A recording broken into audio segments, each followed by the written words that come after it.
सर्वप्रथम महाकारुणिक तथागत बुद्ध को अपनी संकल्पनाओं के सुमन अर्पित करते हुए समस्त भारतीय नारी के मुक्तिदाता, बहुजनों के मुक्तिदाता, दुनिया का सूरज, ज्ञान का प्रतीक, संविधान के रचयिता परम पूज्य बाबा साहब को सत सत नमन करते हुए बहुजनों को भारत में सत्ता के गलियारों तक ले जाने वाले साहब मान्यवर कांशीराम जी को नमन करते हुए अपनी 20 बीघे जमीन को बेचकर सच्ची रामायण का इतिहास रचने वाले ललई सिंह यादव जी को नमन करते हुए 100 में 90 शोषित है, शोषितों ने ललकारा है, जन जंगल जमीन पे हिस्सा हमारा है, इस तरह के नारे देने वाले जगदेव प्रसाद कुशवाहा जी को सत सत नमन करते हुए पाखंडवाद को धराशाही कर एक वैज्ञानिक सोच का दीप जलाने वाले क्रांतिकारी पेरियार जी को नमन करते हुए और इस देश में शिक्षा की अलग जगह कर महिलाओं के लिए एक नहीं दो नहीं बल्कि 18 स्कूल खोलने वाली राजमाता सावित्रीबाई फूले और ज्योतिबा फूले जी को सत सत नमन करते हुए और एक साधारण व्यक्ति को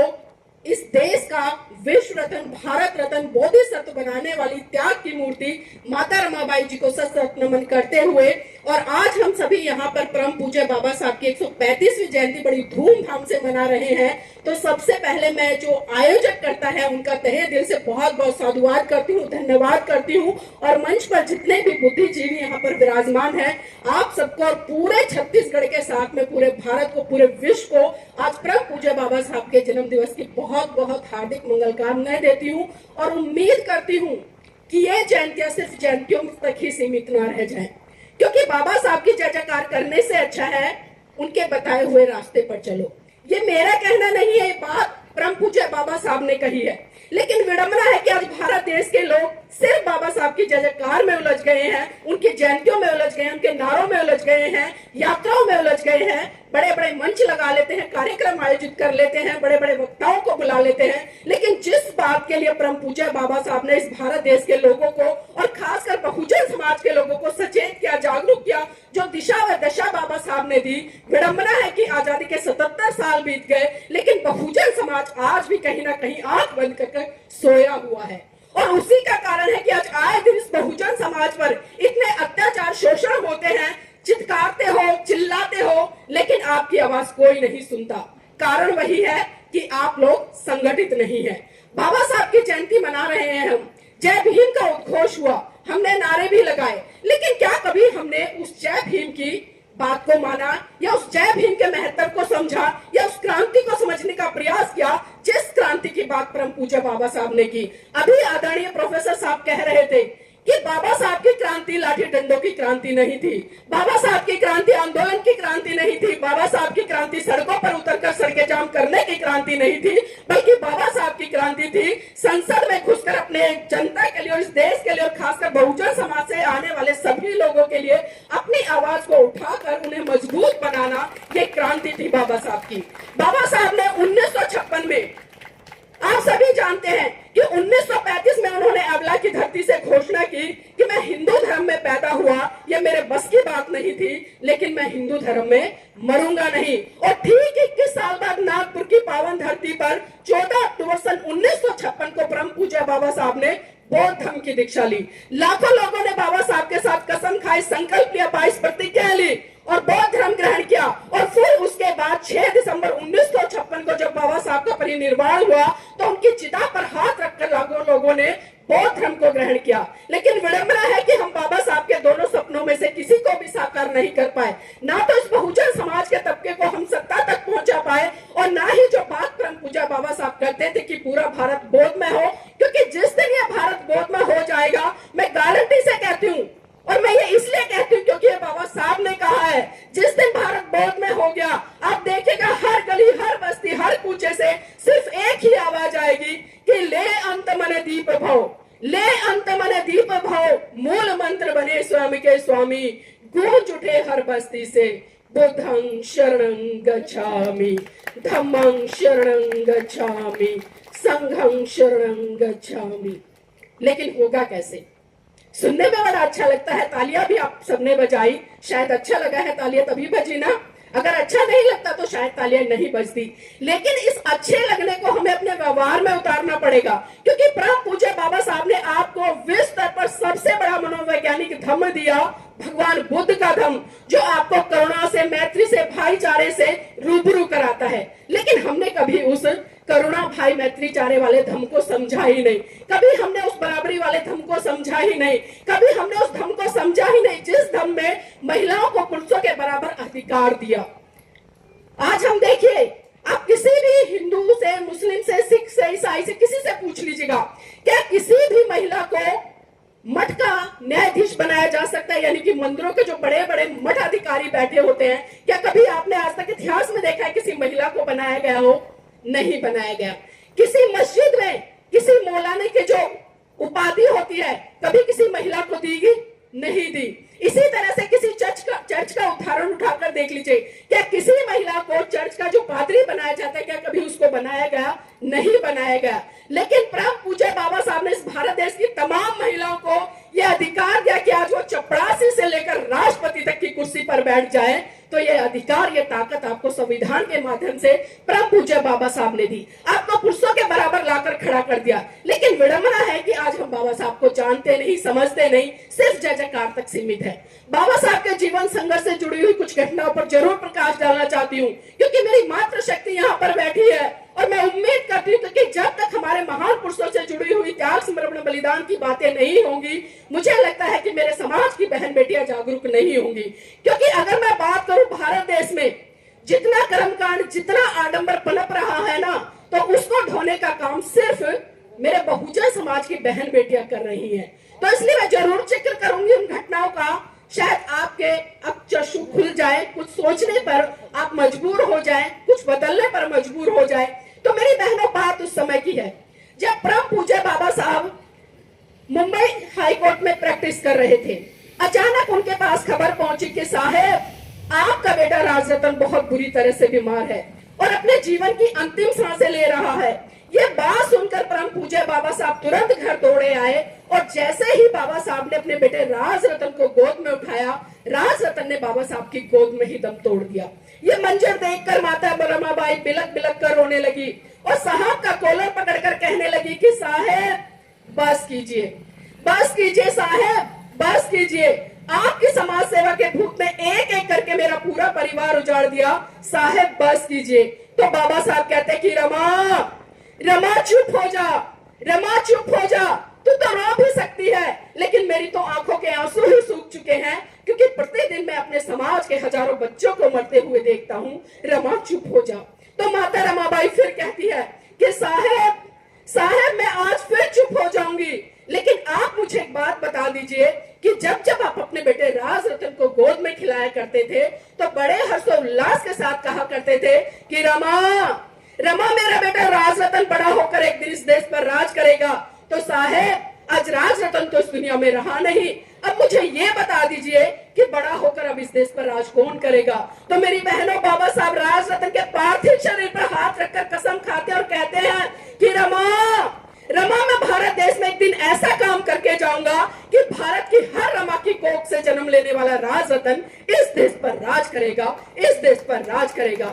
और वो राज परम पूज्य बाबा साहब हमें संविधान के अंदर देकर गए।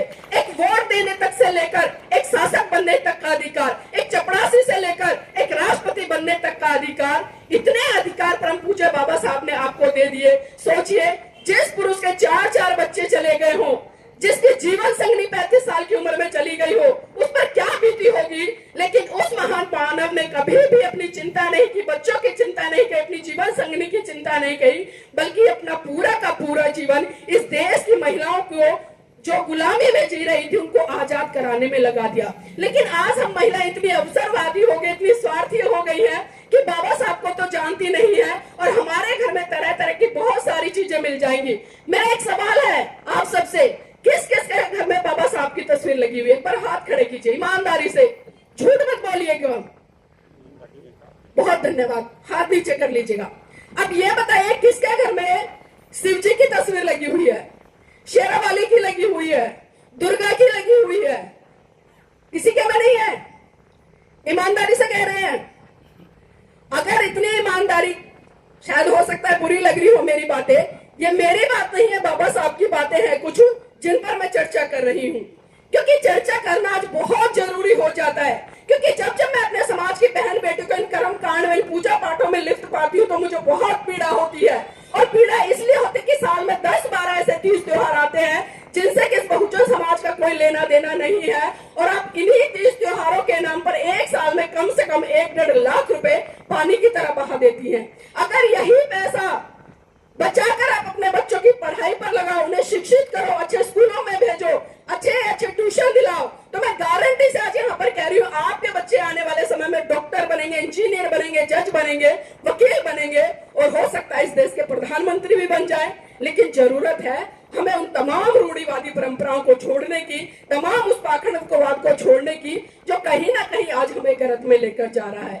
लेकिन ये चीजें हमें सुनने में बहुत बुरी लगती हैं, हमें पीड़ा होती है, और हम बहुत जल्दी कह देते हैं दूसरी संस्कृति वालों की तरह कि इन्होंने हमारी भावनाएं आहत कर दी।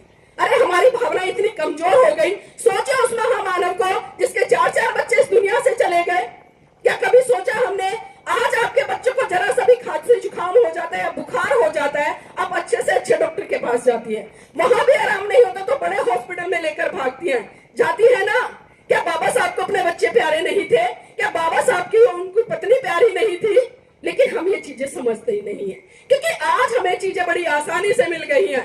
बाबा साहब ने संविधान दिया, आपको आरक्षण दिया, उसमें वोट का अधिकार दिया, एक अकेले अंबेडकर।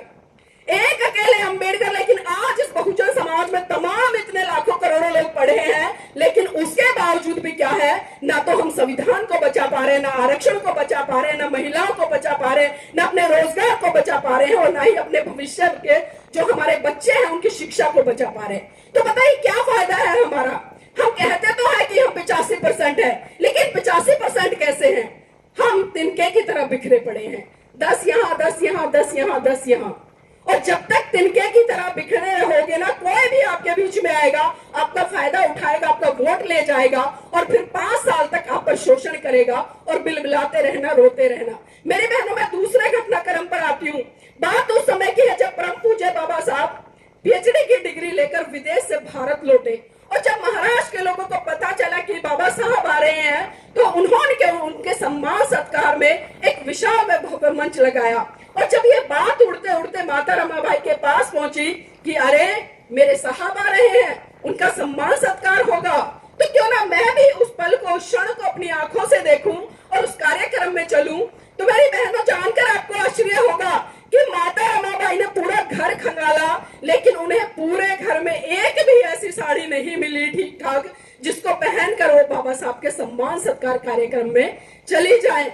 तभी माता रमाबाई को याद आया कि एक बार साहू जी महाराज ने सम्मान स्वरूप बाबा साहब को एक पगड़ी भेंट की थी, और बाबा साहब को जो पगड़ी दी थी, उस पगड़ी को माता रमाबाई ने ट्रंक में से निकाला और अपनी फटी हुई साड़ी पर उस पगड़ी को लपेटकर वो बाबा साहब के सम्मान सत्कार कार्यक्रम में पहुंच गई। एक सवाल खड़ा होता है, और मैं पूछना चाहती हूँ अपनी बहनों से, जब किसी महिला के पति का सम्मान सत्कार हो रहा हो, तो उस महिला को कहाँ होना चाहिए? कहाँ होना चाहिए बताइए? कहां पर? उनके पास होना चाहिए, यानी कि मंच पर होना चाहिए। आप समझ रहे हैं ना कि जब किसी महिला के पति का सम्मान सत्कार हो रहा है, पीएचडी लेकर विदेश से लौटे हैं, तो उस महिला को उनके साथ होना चाहिए। चलो हम एक बार मान लेते कि साथ भी नहीं है, तो कम से कम जो मंच के सामने कुर्सियां बिछी हैं, पहली लाइन, दूसरी लाइन, तीसरी लाइन, कहीं तो उसमें बैठे दिखाई देना चाहिए।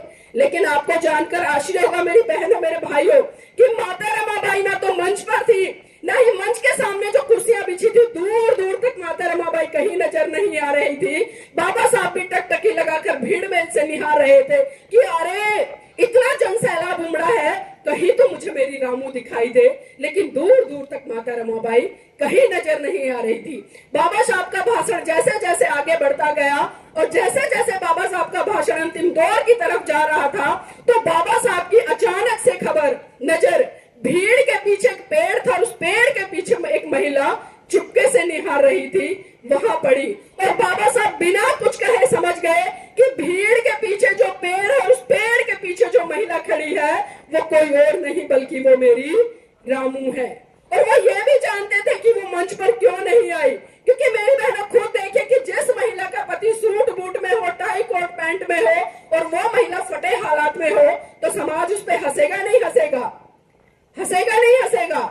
तो जैसे ही बाबा साहब का भाषण खत्म हुआ, बाबा साहब भीड़ को चीरते हुए सीधे माता रमाबाई के पास गए और उनका हाथ पकड़कर बोले कि रमा, रमा मुझे माफ करना, रमा मुझे माफ करना। रमा ऐसा नहीं है कि मैं तेरा साजो सिंगार नहीं कर सकता, रमा ऐसा नहीं है कि मैं तुझे आभूषणों से नहीं ला सकता, रमा ऐसा नहीं है कि मैं तुझे एक से सुंदर एक साड़ी नहीं पहना सकता, लेकिन रमा जितनी जिम्मेदारी मेरी तेरे प्रति है ना, उससे कहीं ज्यादा जिम्मेदारी मेरी इस भारत देश की प्रत्येक महिला के प्रति है, जिसको ठीक से शरीर ढकने के लिए वस्त्र भी नहीं मिलता। क्योंकि भारत देश में इस तरह की बहुत सारी कुप्रथाएं रही, जब महिलाओं को शरीर ढकने का भी अधिकार नहीं था, शरीर ढक के नाम पर उन्हें टैक्स देना पड़ता था। तो सोचिए मेरी बहनों, जिस माता रमाबाई ने पूरे जीवन में कभी सुंदर कीमती महंगी साड़ी नहीं पहनी, और उसी माता रमाबाई के त्याग समर्पण बलिदान से आज इस भारत देश की महिला और खासकर इस बहुजन समाज की महिलाएं 100 रुपए से लेकर 1-1 लाख रुपए तक की साड़ियां पहन रही है। तो मैं नतमस्तक करती हूँ ऐसी माता रमाबाई को, और उम्मीद करती हूँ आप सभी तमाम बहनों से और जो भी यहाँ पर बच्चे बैठे हैं उनसे भी, कि जिस दिन इस बहुजन समाज की महिलाओं ने, बहन बेटियों ने माता रमाबाई के जीवन का अगर 10% भी जीना शुरू कर दिया ना, तो आज मैं छत्तीसगढ़ में यहाँ खड़े होकर गारंटी के साथ कह रही हूँ कि इस भारत देश में एक नहीं बल्कि हजारों अम्बेडकर पैदा हो जाएंगे। लेकिन जरूरत है उस माता रमाबाई के त्याग समर्पण बलिदान को समझने की, क्योंकि हम त्याग बलिदान कहने में बड़ा आसान लगता है, लेकिन त्याग बलिदान करने के लिए हमें तिल तिल के मरना पड़ता है। हजारों किलोमीटर दूर मैं आपके बीच में आई हूँ, मेरा भी बच्चा है, घर छोड़ के आई हूँ, समाज के लिए रात दिन आवाज उठाती हूँ। पिछले 2 साल पहले समाज की आवाज उठाते हुए 22 दिन गोरखपुर जेल में रह के आई। किस लिए? समाज के लिए, क्योंकि मैं समझती हूँ मेरी जिम्मेदारी को, मैं समझती हूँ अपने महान पुरुषों के त्याग बलिदान को। मुझे पीड़ा होती है जब मैं अपने समाज पर अत्याचार होते हुए देखती हूँ, मुझे पीड़ा होती है जब मेरे ही समाज के पढ़े लिखे लोग मूक बनकर बैठे रहते हैं, घरों में बैठकर तमाशा देखते हैं, सुबह 8 घंटे ड्यूटी कराते, शाम को टीवी बीवी में मस्त हो जाते हैं, लेकिन कभी भी वो समाज की तरफ आंख उठाकर नहीं देखते कि मेरे समाज के जो दबे कुचले लोग हैं, क्या वो अच्छा जीवन जी रहे हैं, क्या उनके बच्चे समय पर स्कूल जा रहे हैं, क्या उनके बच्चों की दवाई गोली हो रही है, उनके बच्चों को पेट भर खाना मिल रहा है। अगर मैं कुछ % लोगों को छोड़ दूं ना, तो आज जितना भी पढ़ा लिखा समाज है वो कहीं ना कहीं खुद बहुजन समाज के लोगों पर अत्याचार शोषण कर रहा है, कभी वोट के नाम पर, कभी नेतागिरी के नाम पर, कभी समाज सेवक के नाम पर। तो मेरी बहनों, मेरे भाई, मैं सिर्फ इतना ही कहूंगी कि किसी भी महान पुरुष की जयंती मनाने से ज्यादा जरूरी है उसके विचारों पर चलना, उसके विचारों पर चलना, उसकी बातों को मानना। वरना कितनी ही जयंतियां मनाते रहो, बाबा साहब के जाने के बाद 56 से लेकर आज 2026 है, हम जयंतियां ही मना रहे हैं, जयंतियां ही मना रहे हैं। जो काम हमें करना चाहिए उस काम की तरफ हमारा ध्यान नहीं है, जो क्रांति हमें करनी चाहिए उस क्रांति की तरफ हमारा ध्यान नहीं है, जो जागृति हमें समाज में फैलानी चाहिए उस जागृति की तरफ हमारा ध्यान नहीं है। तो मैं अंत में सिर्फ इतना ही कहूंगी कि देखना बहुत कुछ है, देखना बहुत कुछ है, देखते रहिए, करना बहुत कुछ है, करते रहिए। समाज आज भी बलिदान मांगता है, लेकिन सच तो यह है मेरी बहनों, मेरे भाइयों, आज आपसे आपकी जान नहीं बल्कि आपका ईमान मांगता है, आपका ईमान मांगता है। जय भीम, नमो बुद्धाय, जय संविधान, जय भारत।